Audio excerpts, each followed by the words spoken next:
आणि बलराज मधोक गेले सगळ्या त्या परिसरामध्ये हा सत्य शोधन करण्यासाठी. आणि सत्य शोधन करून आल्यानंतर त्यांनी अहवाल दिला जनसंघाला आणि त्यात त्यांनी असं म्हटलं की दीनदयाल की हत्या बालासाहेब देवरस, अटल बिहारी वाजपेयी और नाना देशमुख इन्होंने की. सावरकर विज्ञानवादी होते आणि ते धर्म वगैरे असं काही मानणारे नव्हते. तर हिंदू महासभेत कसे काय अध्यक्ष झाले? एका धर्माचं नाव असलेल्या याचे ते अध्यक्ष झाले. अनेक जण दिल्ली सोडून पळून गेले होते. ज्यांना परत दिल्लीत यायचं होतं ते हिंदू असतील तर टॅक्स लागणार नाही, मुस्लिम असतील तर त्यांना 40% त्यांच्या प्रॉपर्टीचा टॅक्स द्यावा लागेल, तरच ते परत येऊ शकतील. इथून पहिल्यांदा ती डिव्हिजन करायला सुरुवात झाली. तोच माणूस फजलुल हक ज्यांनी पाकिस्तानचा प्रस्ताव मांडला, तो बंगालचा ज्यावेळेला मुख्यमंत्री होतो त्यावेळेला युती सरकारमध्ये श्यामाप्रसाद मुखर्जी पाकिस्तानचा प्रस्ताव मांडून मंजूर करून घेणाऱ्याच्या मंत्रिमंडळात सामील होता. पण ही खोटी दैवत, फॉल्स गॉड्स, ही जी तयार करण्याचा प्रयत्न आहे हा सुरुवातीपासून आहे. कारण ओरिजिनल नाहीये ना काही. हा सगळ्यात मोठा प्रॉब्लेम आहे. आणि अनेक गोष्टींचं ग्रास्प नाहीये, आकलनच नाहीये. म्हणजे इतक्या वाईट पद्धतीने जगाचा कसा विचार केला जाऊ शकतो हे आपल्याला त्यांच्या पुस्तकांमधून दिसतं. आता 3 दिवसापूर्वी मला एक मुंबईमध्ये जेनेटिक सायन्सच्या सायंटिस्ट आहेत, त्या लेडीचा मला फोन आला होता. मला त्या म्हटलं की मी ते याचं वाचत होते, 6 golden epochs of Indian history, इतिहासाची 6 सोनेरी पाने, ज्याच्यामध्ये हे आर्यवंश कसा कुठून आला वगैरे वगैरे हे सगळ्याची सुरुवात त्याच्यामध्ये आहे. तर याचे काय संदर्भ आहेत? तर म्हटलं तुम्हाला या माणसाच्या एकही पुस्तकात संदर्भ मिळणार नाही, एकही संदर्भ नाही कुठल्याच बाबतीमधला. पण हे त्या सगळ्या वंशावळीबद्दल लिहिणार, या सगळ्या गोष्टींबद्दल.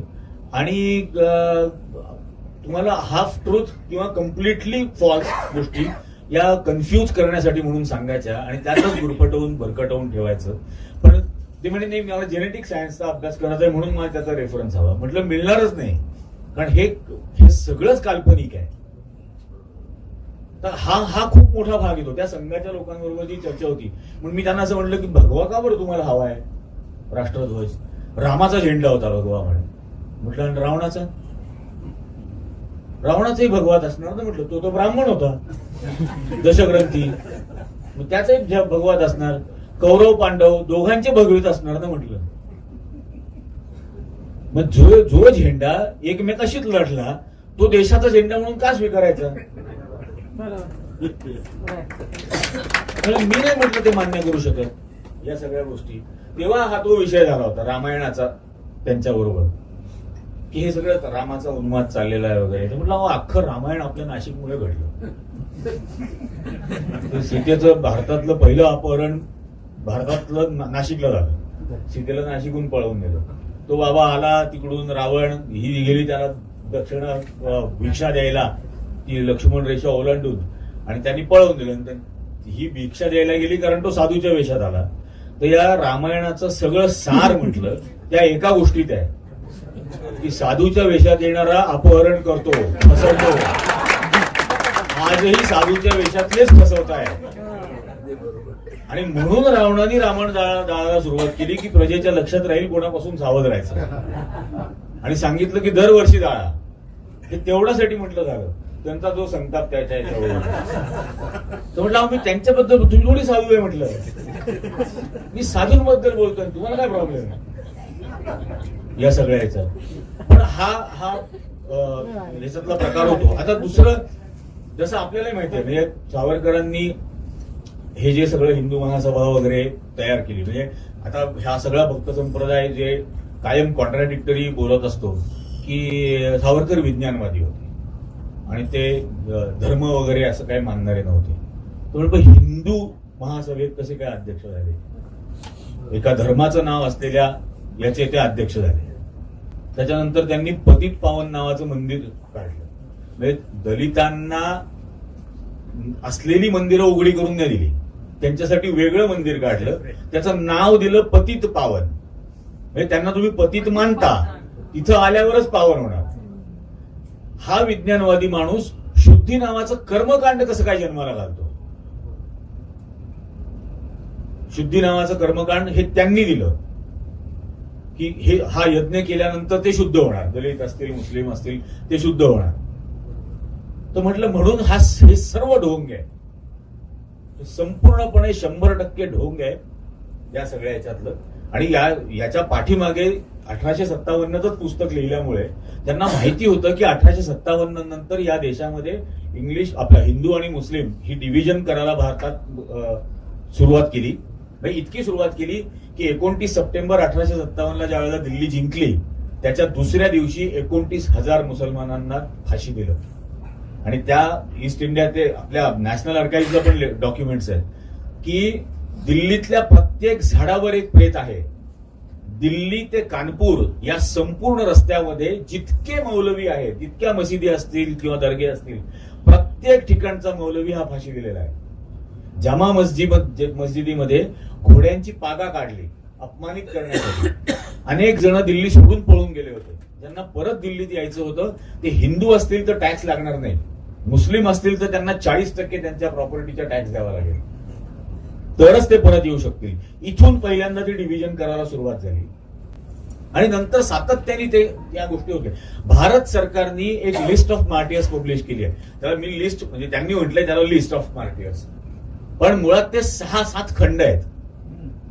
ते 7 खंडांमध्ये, आणि मार्टियर्स म्हणजे कसे जे फासावर गेले ते नाहीत, पण जे आंदोलनांमध्ये मारले गेले, जे लाठीचार्ज मध्ये गेले, जे गोळीबारात गेले, जे तुरुंगातल्या हालअपेष्टांमुळे मृत्युमुखी पडले, अशी एक लिस्ट पब्लिश, ते खंड पब्लिश केले. त्यातला 3रा खंड महाराष्ट्राचा आहे. आणि नावं अशी नाव दिलेलं आहे, त्याच्या खाली 4-5 ओळीमध्ये त्याची ओळख दिलेली आहे.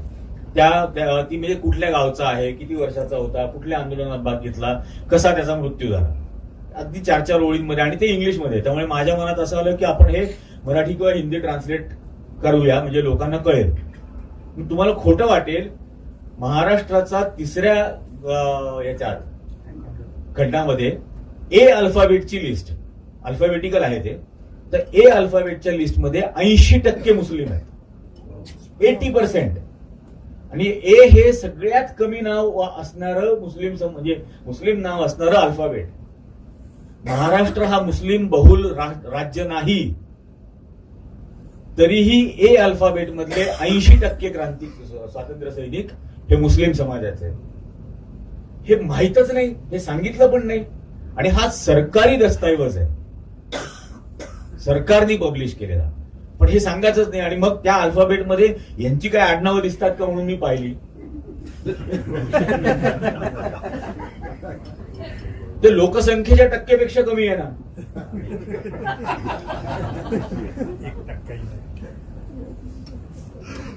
आणि मग असं असून सुद्धा, जसं तुम्ही म्हटलात की असं असून सुद्धा तुम्ही जे स्वातंत्र्य आंदोलनात होते त्यांना बदनाम करायला निघाला. यांनी मुस्लिम लीग बरोबर सरकार स्थापन केलं.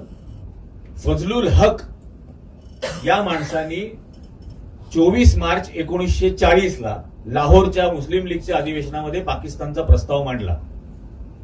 तोच माणूस फजलुल हक ज्यांनी पाकिस्तानचा प्रस्ताव मांडला, तो बंगालचा ज्यावेळेला मुख्यमंत्री होतो त्यावेळेला युती सरकारमध्ये श्यामाप्रसाद मुखर्जी पाकिस्तानचा प्रस्ताव मांडून मंजूर करून घेणाऱ्याच्या मंत्रिमंडळात सामील होता, हिंदू महासभेचे तेव्हाचे अध्यक्ष. आणि मग हे चालतं. सिंधमध्ये पण यांनी युती सरकार केलं, त्या फॅटफ मध्ये पण त्यांनी युती सरकार केलं. तिथं खुदाई खतमगारच्या निवडून आलेल्या सदस्यांना गोळ्या मारल्या गेल्या, गोळ्या मारून टाकल्या.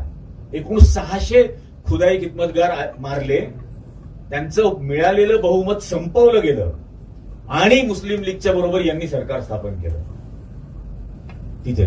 आणि हा कन्स्ट्रक्टिव्ह ऑपोजिशन असेल म्हणून तुम्ही जे म्हटलात की श्यामाप्रसाद मुखर्जींनी गव्हर्नरला पत्र लिहिलं 42चं आंदोलन चिरडण्यासाठी, बक्षिसाची मागणी केली की आम्ही ज्यांना पकडून देऊ त्यांना सरकारतर्फे बक्षीस दिलं जावं.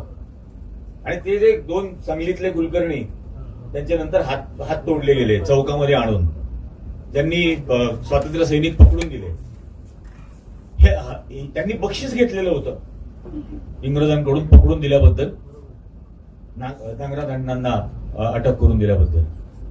मग हा संपूर्ण देशद्रोह करण्याचा इतिहास आहे, स्वातंत्र्य आंदोलनाच्या विरोधातल्या द्रोहाचा हा अख्खा इतिहास आहे.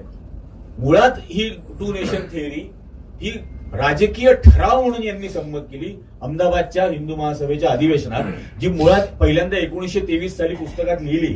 हिंदुत्व हा जो शाप दिला देशाला, या हिंदुत्व नावाचं जे पुस्तक लिहिलं, त्या पुस्तकामध्ये पहिल्यांदा ही थिअरी लिहिली की हे दोन एक होमोजिनियस नेशन असूच शकत नाहीत. हिंदू आणि मुस्लिम हे दोन वेगळी राष्ट्र आहेत. आणि इतकं लबाडी आहे. ते पुस्तक लिहिलं एक मराठा या टोपण नावाने. का लिहायचं ना स्वतःच्या नावाने? पण याच्यावरून काही आगडो जर उद्या उभा राहिला तर ते कुठलं तरी मराठ्याने लिहिलं हे सांगायला हे मोकळे. 1857चं स्वातंत्र्य समर स्वतःच्या नावाने लिहिलं. ती जी एक टिपिकल स्टाईल आहे की अटके पार झेंडा कोणी लावला पेशव्यांनी, पानिपतात कोण हरले मराठे.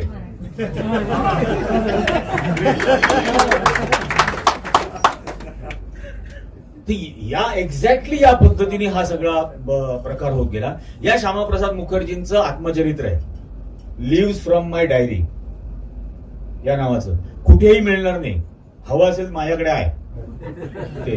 कॉपी काढा. त्याच्यामध्ये म्हणजे यांनी काय काय केलेलं आहे.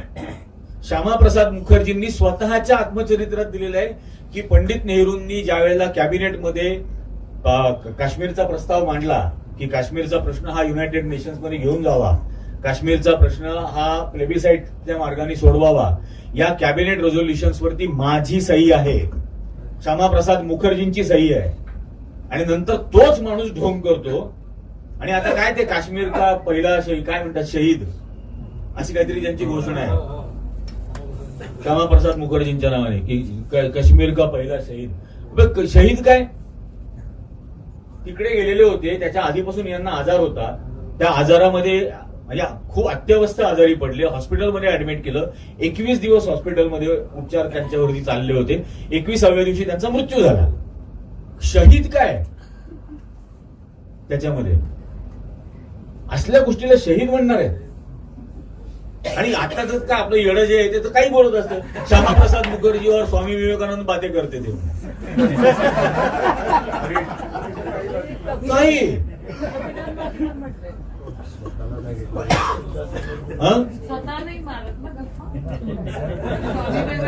ते माहित नाही, ते माहित नाही. आता ते काय गुहा बिहांमध्ये जातात,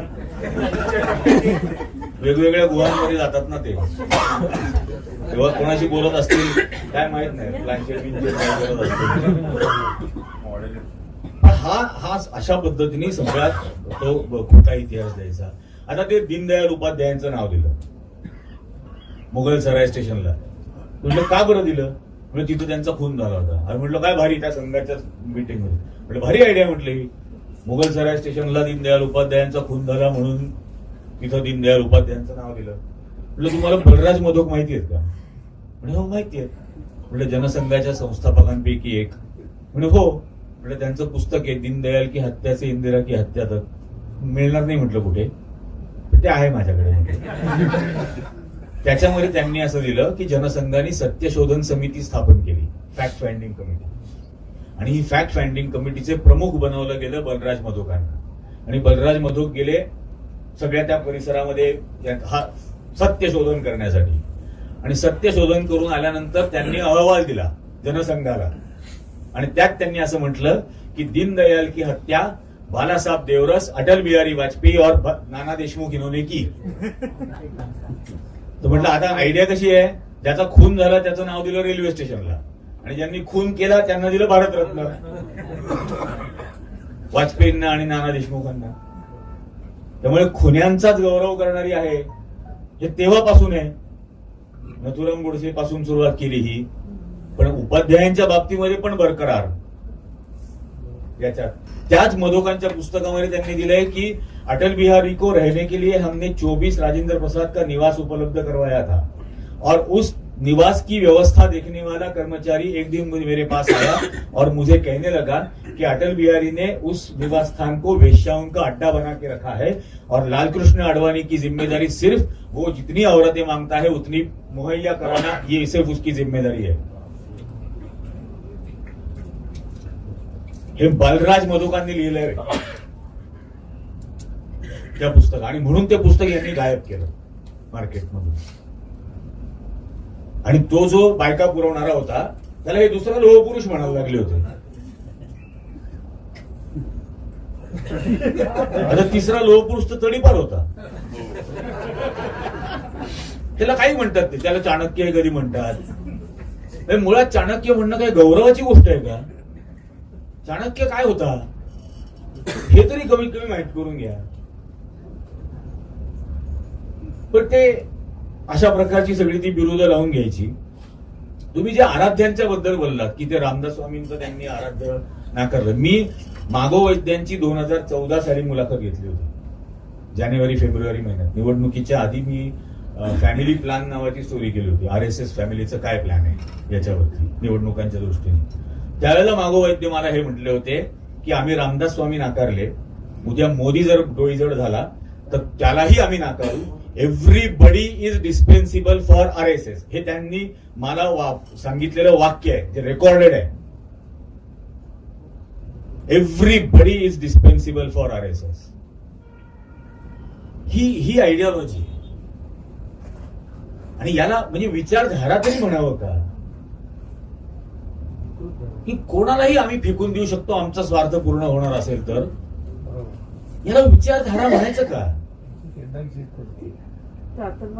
अत्यंत विकृत विचारसरणी असेल तरी ही विकृत धारा आहे त्या अर्थाने, जर हे सगळं बघितलं तर. आणि आता म्हणजे आपण बघितलं, मी हे अटल बिहारींचं मगाशी उदाहरण सांगितलं. आता BHU मधला इन्सिडेंट घडला बनारस हिंदू युनिव्हर्सिटीमध्ये. यांच्या मदन मोहन मालवीयांनी स्थापन केलेली हिंदू नावाची बनारस हिंदू युनिव्हर्सिटीतल्या हिंदू मुलीला पिस्तुलाची धमकी दाखवून 3 हिंदू भाजपच्या पदाधिकाऱ्यांनी तिच्यावरती बलात्कार केला. मग मी एक यादी काढली, मी ती कंपाईल करतच होतो त्या दिवशी, ती पूर्ण प्रिंट काढली. आणि आता आम्ही नाशिकमध्ये भाजपचे 101 बलात्कारी असं चित्र प्रदर्शनच ठेवणार. त्यात केंद्रीय मंत्री आहेत, त्यात खासदार आहेत, त्यात वेगवेगळ्या राज्यांमधले मंत्री आहेत, वेगवेगळे आमदार आहेत, अनेक भाजपचे नेते आहेत. पण हे कळलं पाहिजे ना लोकांना. कसली ढोंग करून बाहेर होर्डिंग लावता. आता काय राम रक्षा, अरे तुम्ही कोण रामाची रक्षा करणार आहे? एवढंच भारी तुम्ही स्वतःलाच भारी समजता की तुम्ही रामाची रक्षा करणार. आणि राम रक्षेचं काय रोज हे करणार, पाठ करणार, अमुक करणार, सगळा उन्माद या निमित्ताने पसरवायचा. त्या रामामध्ये प्राणप्रतिष्ठा करायला कोण जाणार? ज्यांनी बायको सोडून दिली आहे स्वतःची. बायकोसाठी समुद्राच्या पलीकडे जाऊन युद्ध करणारा राम आणि तिला सोडवून आणणारा राम, त्याच्या मूर्तीमध्ये प्राणप्रतिष्ठा असा माणूस करणार ज्यांनी त्याच्या बायकोला सोडून दिलेलं आहे. म्हणजे सो कॉल्ड हिंदू जे काय सांगतात, सगळी मंगल कार्य सपत्नीक करायची. कुठं यायची पत्नी? रामाकडे सुद्धा पत्नी नव्हती, तो सीतेचा पुतळा बनवला होता. याचं काय? हा आनंदीबेन पटेलला घेऊन गर्भगृहात होणार.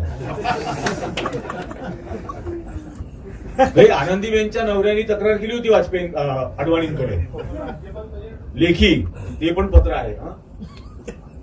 पोलीस अशा पद्धतीने हा सगळा हे होणार.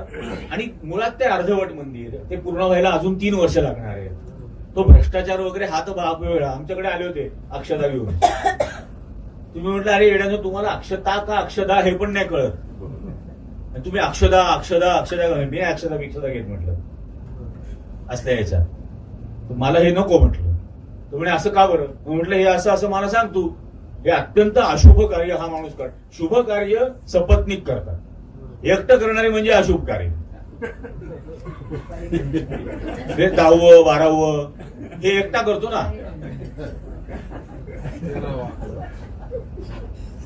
10व्या अंगठ्यावरून पाणी हे एकट्याने करायचं काम आहे. हा एकटा करणार आहे, हे अत्यंत अशुभ कार्य आहे. त्याचं काय म्हटलं मी अक्षता घेऊ? मी नाही म्हटलं या भानगडीत पडलं.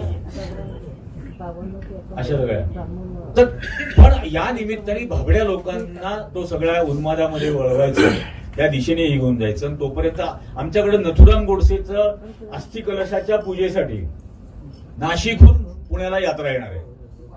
आता काय त्याची 15 नोव्हेंबर आहे का? 15 नोव्हेंबरला त्याला फाशी दिली. 15 नोव्हेंबर आहे का? नाही. आत्ता काय आहे, त्याच 22, 23, 24 तारखांमध्ये हे पुण्यामध्ये येणार आणि कुठल्या जनावराच्या असतील त्याच्यात माहित नाही. हो त्याच्यात नाही, मी आमचा मगाशी तोच विषय बाहेर झाला होता आणि ते जस्टिस खोसलांचं पुस्तक आहे, महात्मा गांधीज मर्डर. आणि त्यात जस्टिस खोसलांनी सांगितलंय की फाशीच्या आदल्या दिवशी आणि फाशीच्या वेळेला ते जज म्हणून त्यांना तिथं विटनेस उभं राहायचं होतं. ते ज्यावेळेला डेथ वॉरंट वाचून दाखवायला गेले त्यावेळेला डेथ वॉरंट वाचून दाखवल्यानंतर नथुराम ओक्साबोक्शी रडायला लागला